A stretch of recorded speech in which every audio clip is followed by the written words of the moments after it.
긴급 시장 진단으로 저희가 또 시장 얘기를 들어볼 텐데요. 먼저 하이투자증권 박상현 상무를 만나고 왔습니다. 이제 1800 초반까지 밀리고 있는 상황, 버냉킷이 없고 시장은 어디로 갈 것인가, 어떤 전략이 좋을까?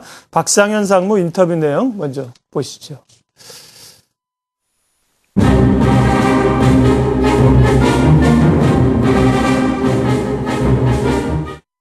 예, 최근 국내 주식시장 자체가 낙폭 자체가 상당히 확대되고 있습니다. 물론 이제 국내 어떤 경기 상황이라든지 어떤 이익 상황을 감안할 때는 다소 좀 과도한 측면이 있긴 하지만 과거의 사례를 봤을 때 글로벌 유동성 축소라든지 좀 신용 경색 우려가 있을 때는 낙폭 자체가 기대 이상으로 사실 벌어지는, 다소는 우리가 일반적인 오버슈팅 현상들이 이제 발생한다. 그래서 그러한 측면에서 본다면 조금은 더 주가 자체가 조정을 받을 가능성을 좀 열어두어야 될 거로 보고 있습니다.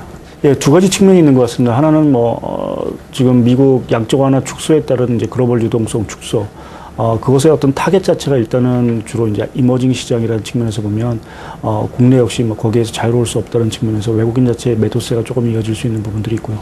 또 한 가지는 국내 경기 같은 경우 사실 중국 경기에 상당 부분 연동이 되는, 그러니까 수급 요인보다 이제 펀더멘탈 부분에 있어서, 중국 경기 회복 자체가 지연됐을 경우 국내 경기 회복도 사실 또 지연될 수 있다는 측면에서 본다면 외국인 자체가 굳이 국내 시장을 지금 매수해야 될 입장 자체는 사실 없다고 봅니다. 그래서 그러한 측면에서 보면 좀 외국인 매도세 자체가 진정되는 것도 약간은 좀 시간이 좀 걸리지 않을까 좀 생각을 갖고 있습니다.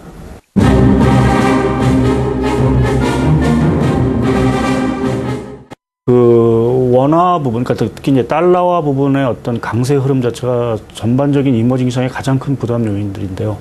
결국 주식시장도 문제이긴 하지만 달러화 강세로 인해서 아시아 지역에 이제 채권 시장에 유입돼 있던 외국인 자금들 자체가 유탈할 경우에는 추가적으로 이제 이머징 통화의 약세를 촉발할 것 같습니다. 이제 그 경우에는 또 주식시장에도 사실 좀 부담이 될 수 있는 부분들이고, 또 전반적인 또 금리가 상승하기 때문에 어떤 경기에도 사실 좀 부담이 되는 부분입니다. 그래서 향후 달러 흐름, 결국 달러가 여기서 한 단계 더 위쪽으로 좀 레벨업 된다고 하면 시장에 상당히 좀 더 한 번에 충격을 줄 수 있는 가능성이 있고요.